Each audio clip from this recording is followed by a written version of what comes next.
Merci d'être fidèle au programme d'ITV. Bonsoir à toutes et à tous. Bienvenue dans le 1945 à la une de l'actualité.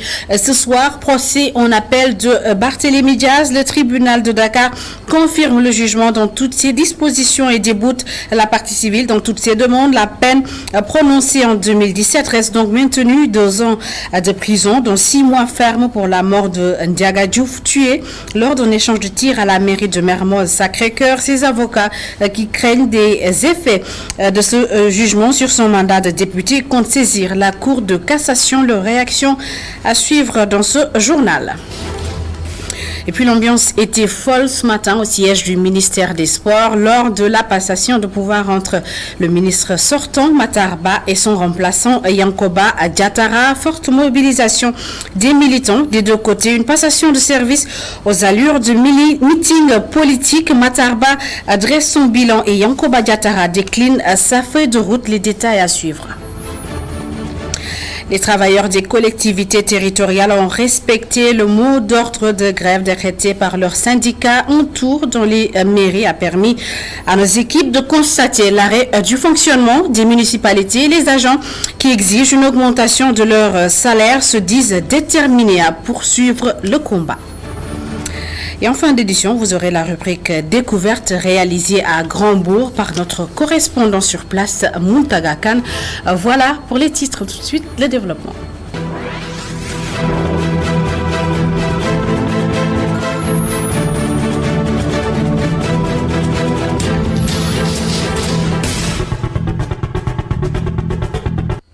Bienvenue à toutes et à tous. Le tribunal de Dakar a confirmé ce matin la condamnation du maire de Dakar, Barthélémy Diaz, 2 ans de prison, dont 6 mois fermes retenus après son jugement en appel pour la mort de Ndiaga Diouf. Une décision judiciaire qui pourrait avoir des conséquences sur son avenir en politique, selon son avocat, Maître Khoureyssi Ba, qui compte se pourvoir en cassation. Je vous propose de l'écouter.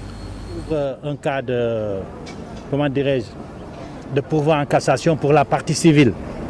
Bon, maintenant, pour nous-mêmes, je ne peux pas dire que nous nous félicitons de cette décision, puisque dans le principe, on retient toujours que M. Barthélémy Diaz est coupable de coups mortels et qu'il est condamné à une peine de 2 ans, dont 6 mois ferme, qu'il a purgé d'ailleurs. Maintenant, l'implication pratique, c'est que Barthélémy Diaz, en tant que maire de Dakar, n'est pas menacé. Mais quant au député Barthélémy Diaz, si cette condamnation est maintenue, il risque d'être déchu de son mandat de député.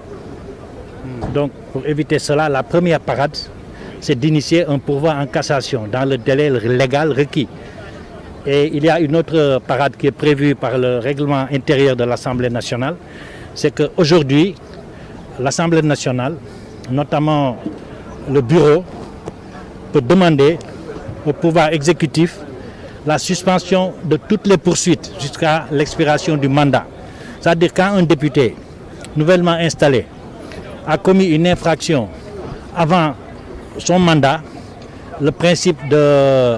On n'est plus dans l'immunité, mais dans celui de l'inviolabilité permet justement de suspendre les poursuites pour lui permettre d'effectuer son mandat de député. Donc ça c'est autre chose, mais le plus important pour nous avocats, c'est de faire un pourvoi en cassation. Le pourvoi étant suspensif, nous allons donc nous battre devant la Chambre idoine à la Cour suprême pour réformer cette décision.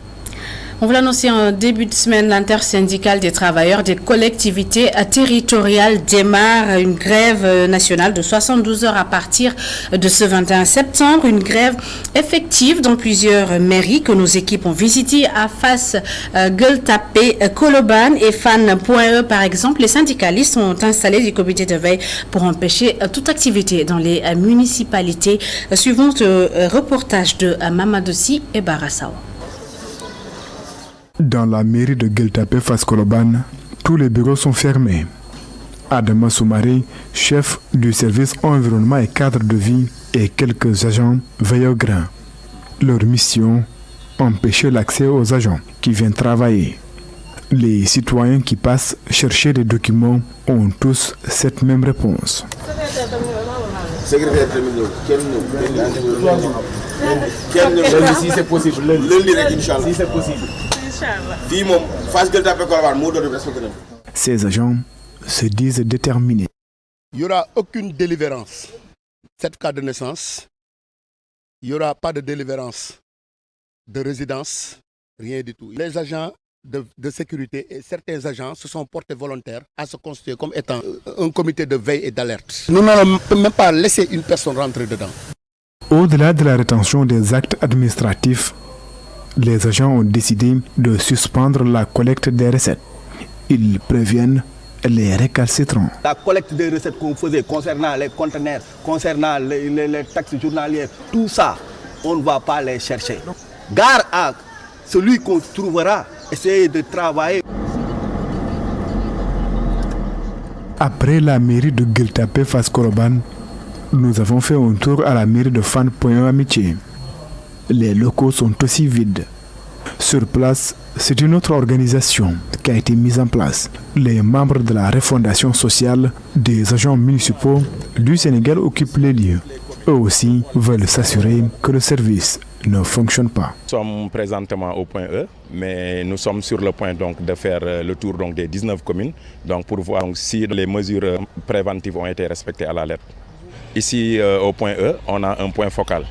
Les agents des collectivités territoriales ne veulent qu'une chose, l'équité dans le traitement des fonctionnaires de l'État. Nous voulons l'équité. C'est tout ce qu'on attend de lui. Nous prendre en question, il va augmenter nos salaires de misère. S'il ne le fait pas, on ne travaillera pas. Pendant 3 jours, les agents des collectivités territoriales comptent paralyser les services. Ils continuent d'exiger la hausse de leur salaire. En attendant, ils comptent bien suivre le mot d'ordre de grève. Les usagers de la route encore sous le choc après l'accident meurtrier qui s'est produit sur la voie de dégagement nord. Un camion à l'origine de la mort de 2 personnes. Les camions justement qui traumatisent conducteurs et piétons se rencontraient par nos reporters. Les qualifient de cercueil roulant. Les raisons de leur crainte dans ce reportage de Mam Seynabou Babou et Mafalfala. Une circulation fluide sur la voie de dégagement nord. Des voitures qui roulent à vive allure se disputent la chaussée, avec des piétons qui traversent. Cette jeune fille a une peur bleue des camions. Dès qu'elle les voit, elle panique.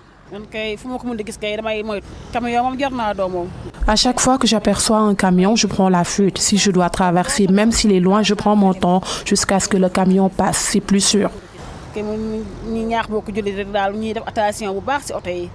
Il attend patiemment son bus. Cet homme nous confie que depuis mardi, il n'arrive pas à fermer les yeux.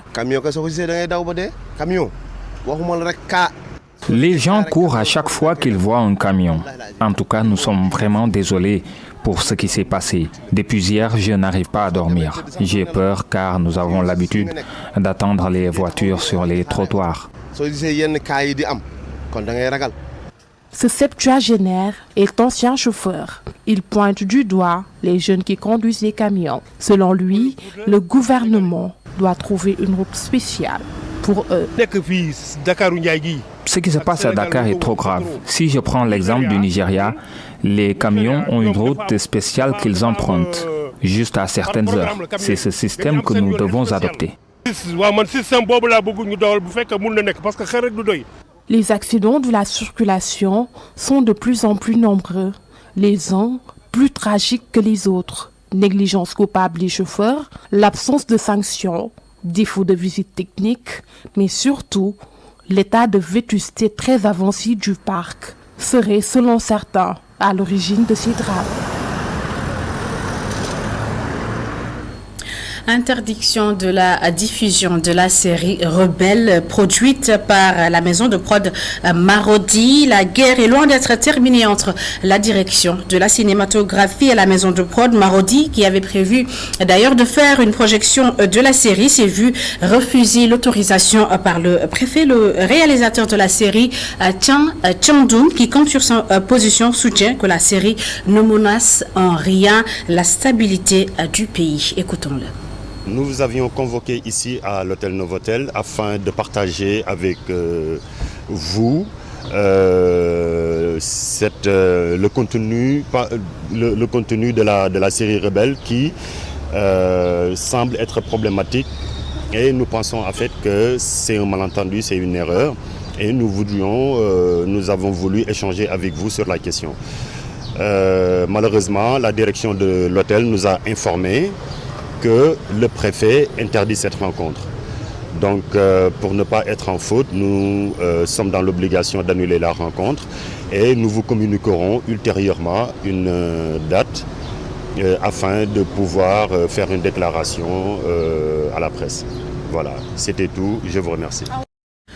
Et à Ziguinchor, dans le Blouf, fief du leader du PASTEF, Ousmane Sonko, les militants du PASTEF sur le pied de guerre, ils ont sonné la mobilisation pour dissuader le régime de Macky Sall d'empêcher leur leader d'être candidat à la prochaine élection présidentielle. Dans le même temps, ils ont promis de tout faire pour empêcher une troisième candidature de Macky Sall en 2024. Les détails dans cette correspondance d'Hassan Ba et Daouda Sambou.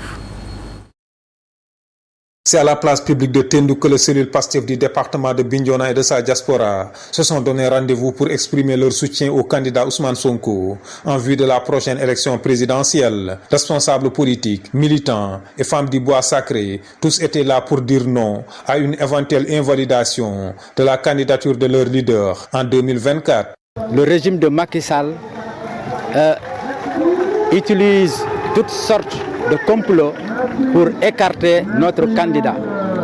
On s'est dit alors, c'est le moment de se lever pour dire non. Non à tous ces complots. Que Ousmane Sonko sera candidat en 2024 et rien ne pourra l'en empêcher. Pour les militants du maire de Ziguinchor dans le Blouf, c'est la troisième candidature du président Macky Sall qu'il faut combattre. Sekouna Diatta soutient qu'il faut s'y opposer par tous les moyens légaux. Une troisième candidature de Macky Sall est un trouble à l'ordre, est un risque de trouble à l'ordre public. Par conséquent, il faut l'écarter puisque la Constitution ne lui donne pas cette opportunité-là. Nous avons suffisamment de dignes fils de ce pays capables de diriger le Sénégal.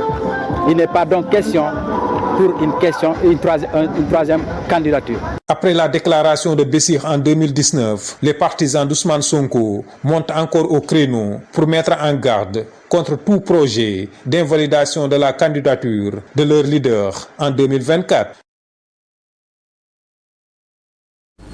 Hassan Baï, ce 21 septembre est célébrée la journée internationale de la paix, et pour marquer cette journée à Ziguinchor, les observateurs de la crise en Casamance et la plateforme des femmes pour la paix en Casamance ont organisé un panel dans le but d'identifier les facteurs de résurgence du conflit. Les panélistes se sont tout de même réjouis des avancées notées dans le processus de paix. Écoutons à ce propos Ndeye-Marie Thiam Diédhiou, présidente de la plateforme des femmes pour la paix en Casamance. Nous tiendrons également les propositions de sortie de crise qui seront émises par les uns et les autres. Ce sera aussi un moment pour saluer les avancées considérables qu'il faut noter dans le processus de paix en Casamance.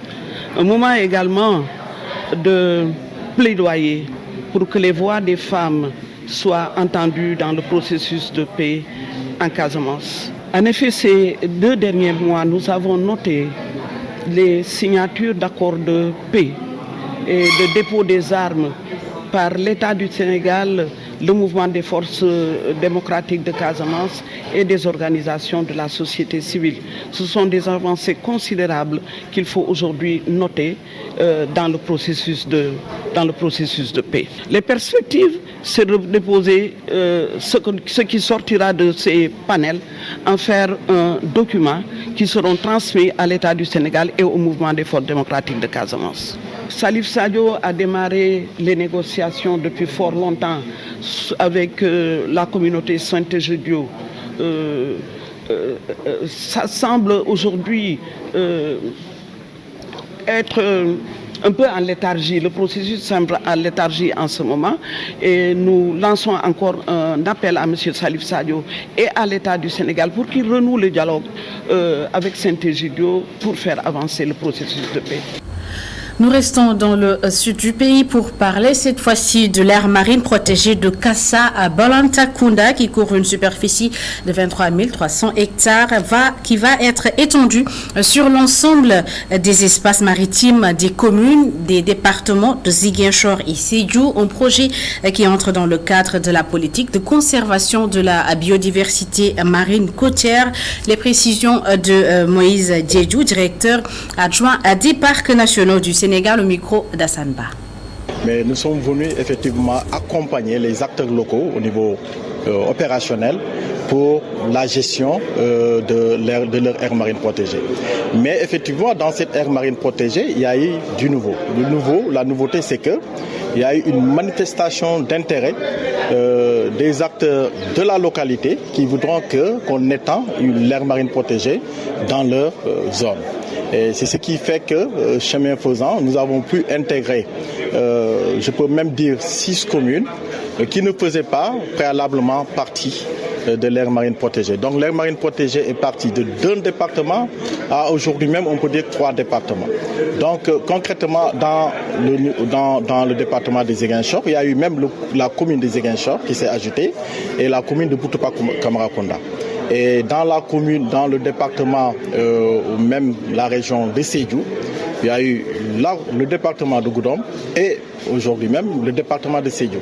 Donc via les communes de Kao, les communes de Goudomp, de Djibana et de Djatakunda. Voilà. Donc aujourd'hui, même le département, une partie effectivement du département, une grande partie du département du Sédhiou est aujourd'hui intégrée dans cette aire marine protégée. Donc il faut dire que l'aire marine protégée est passée du simple maintenant au triple sur le plan superficie. Et c'est ce qui est en phase même avec les engagements de l'État du Sénégal qui voudrait effectivement dans l'objectif 11 Aïchi qu'on puisse effectivement conserver ne serait-ce que 10% de notre ZEE. ZEE comprenait par là zone économique exclusive. Retour à Dakar après la formation du nouveau gouvernement, place aux passations de services. La continuité, c'est le mot d'ordre de la passation de services de ce matin au ministère des Sports. Après 8 années passées à la tête du ministère, Matarba passe le témoin à Yankhoba Diattara devant une immense foule venue assister à la cérémonie. Le compte rendu de Younousa Gueye Barasso. Monsieur Yankhoba Diattara, ministre des Sports. C'était la surprise générale qui continue de diviser le monde sportif sénégalais. Matarba, qui a battu le record en termes de longévité, ne sera pas à Qatar en tant que ministre des Sports. Il a cédé ce matin officiellement son brassard à Yankhoba Diattara. Une passation de service aux allures d'un meeting politique. Jamais une cérémonie de passation n'aura été aussi médiatisée. Le désormais ex-ministre des Sports qui a à son actif la très convoitée Coupe d'Afrique des Nations, en présence des grandes sommités du sport sénégalais, a adressé des mots de remerciement à l'endroit du chef de l'État. Je voudrais également, chers amis et chers frères, remercier du fond du cœur et très profondément, très sincèrement, son Excellence le Président Macky Sall, qui a porté son choix sur ma modeste personne depuis 2014 pour manager ce département stratégique. Les 8 longues années passées à la tête du ministère des Sports sont soldées par des résultats satisfaisants. C'était donc une occasion pour le maire de Fatick de remercier ses partenaires. Ces résultats sont le fruit du travail immense des cadres et agents du département, mais aussi et surtout de l'ensemble des composantes de l'écosystème du sport sénégalais, et parmi lesquelles on peut citer le Comité national olympique sportif sénégalais. Après avoir écouté, entendu et noté toutes les réactions qui ont suivi sa nomination, celui qui est désormais chargé de la mise en œuvre de la politique sportive déclinée par le chef de l'État a invité tous les acteurs du monde sportif à travailler autour d'un seul et même objectif qui est la réussite du sport sénégalais. Mon message aujourd'hui ne saurait être qu'une aide renouvelée pour que tous, comme un seul homme, derrière le premier supporter de tous les sports, en l'occurrence son Excellence Macky Sall, président de la République, nous continuons à soutenir tous nos lions de toutes les disciplines pour de belles victoires à l'honneur de tous les Sénégalais. Après avoir magnifié l'excellent travail abattu par son prédécesseur, le ministre des Sports a tendu la main à son prédécesseur en faisant de lui l'invité d'honneur de la Fédération sénégalaise de football à la prochaine Coupe du Monde Qatar 2022. Je voudrais demander au ministre Matarba d'accepter d'être l'invité d'honneur de la délégation sénégalaise à la Coupe du Monde de football Qatar. La cérémonie s'est terminée par une séance de remise de cadeaux et des vœux de réussite pour la prochaine compétition des Lions, qui sera sans nul doute le premier test grandeur nature de l'actuel ministre des Sports. Et au même moment, la sphère ministérielle de Diamniadio, l'ex-ministre de la microfinance et de l'économie sociale et solidaire Zahra Iyane Thiam et sa remplaçante Victorine Ndeye ont sacrifié à la tradition en présence de leur collaborateur. Babacar Seck a également assisté à la cérémonie pour nous. C'est à travers une cérémonie sobre que s'est déroulée à Diamniadio la passation de service entre Zahra Iyane Thiam, ministre de la microfinance, de l'économie sociale et solidaire sortante, et Victorine Ndeye, qui va désormais occuper le fauteuil. Zahra Iyane Thiam s'est réjoui des résultats satisfaisants notés dans ce département.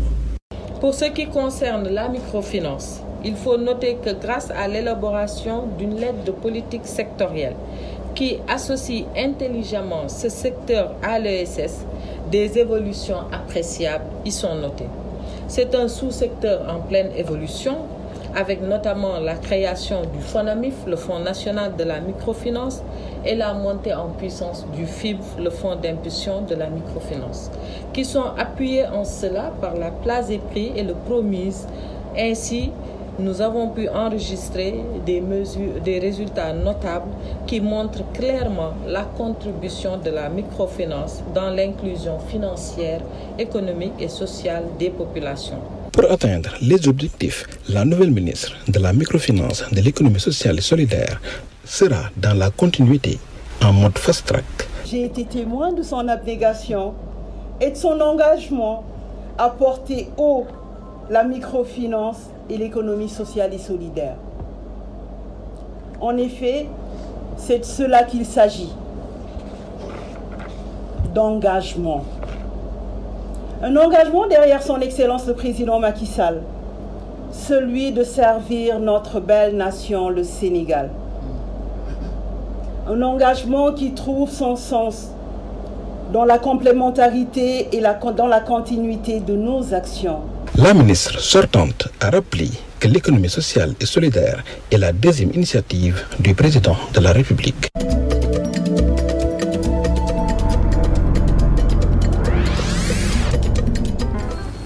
La rubrique découverte de ce soir est réalisée sur la Petite Côte, à Hambourg, dans le quartier créé en 1984, le quartier Grand-Bourg, qui a beaucoup changé en 40 ans. Les détails avec Muntaga Khan et Mamadouba. Ce quartier, qui est situé aux confins de la commune de Mbour, du côté du nord, constitue le trait d'union entre la capitale de la Petite Côte et la commune de Saly. Il a été créé en 1984. Bon, Grand-Bourg est créé en 1984 par la commission domaniale qui a été dirigée par le préfet Demba Bathily. Le nom, là, vraiment, personnellement, je l'ignore. Ça, c'est la commission qui a créé le nom. Bon, avec le préfet, il y avait le préfet, il y a le maire, il y a le cadastre, il y a l'urbanisme. Donc, c'est ce qui constitue la commission domaniale. Vu la grande étendue du quartier et le développement fulgurant de sa population, les autorités ont alors décidé de le diviser en deux parties, Grand-Bourg 1 et Grand-Bourg 2. En 2005, l'ancien maire qui était là, il avait créé le Grand-Bourg en 2 quartiers, ce qui veut dire Grand-Bourg 1 et Grand-Bourg 2. Mais de sa création jusqu'à 2005, j'étais le seul délégué de quartier. Vu aussi le nombre d'habitants qui se trouvent dans le quartier, donc il y a un développement énorme. Une seule personne ne peut pas gérer tout ce quartier qui est tellement vaste. Alors c'est la raison pour laquelle on a créé le quartier en 2. Les premiers habitants se comptent sur le bout des doigts. Les premiers habitants de Grand-Bourg étaient au nombre de 7 à l'époque. Il y avait Boubou Ndiaye, il y avait le faux Bounama Guissé, il y avait le faux Ilo Guissé, il y a Mamadou Ka, il y a Monsieur Mamadou Ley, il y a moi-même, il y a Fall, il y a aussi également Abo Diouf. On était au nombre de 17 à l'époque, qui ont été les premiers habitants. Mais la personne là qui a passé la nuit, la première personne qui a habité ici, qui a passé la nuit, c'était Ilo Guissé, le faux Ilo Guissé. Donc on l'avait attribué, mais malheureusement, un serpent avait tué son enfant. Il est reparti voir le préfet pour vraiment qu'il puisse lui rapprocher et on lui a attribué la maison là où il est actuellement. Les habitants du quartier, comme partout, en bon Sénégalais, se montrent solidaires aux besoins. Les habitants de Grand-Bourg sont sociables. On partage toutes les peines et les joies ainsi. S'il y a baptême ou bien s'il y a décès, tout le monde se présente. Bon. Et puis on s'entraide aussi. Financièrement, et comme vous le savez, c'est la coutume ici au Sénégal. Mais les relations ne sont pas pour autant si huilées que ça. Contrairement au quartier traditionnel, les portes des maisons sont toujours closes. Les autres quartiers, les gens, ils ont tendance à vivre là-bas presque des décennies. Ils ont trouvé leurs grands-parents ou bien leurs parents qui étaient là-bas. Ils sont nés là-bas et ils vivent. Tout le monde se connaît. Le rapprochement existe mieux là-bas.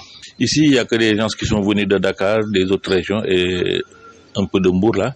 Ça et là, et qui se sont regroupés ici. Le matin, tout le monde va à ses occupations ou bien va au travail. C'est la cause, je peux dire pour moi, c'est la cause qui fait qu'il y a un distancement entre les habitants. Il faut souligner pour le déplorer que cette situation de repli sur soi n'est pas spécifique au quartier Grand-Bourg. De plus en plus, les Sénégalais choisissent le modèle des sociétés étrangères vivant dans l'individualisme. Pour se donner bonne conscience, ils invoquent l'insécurité comme alibi.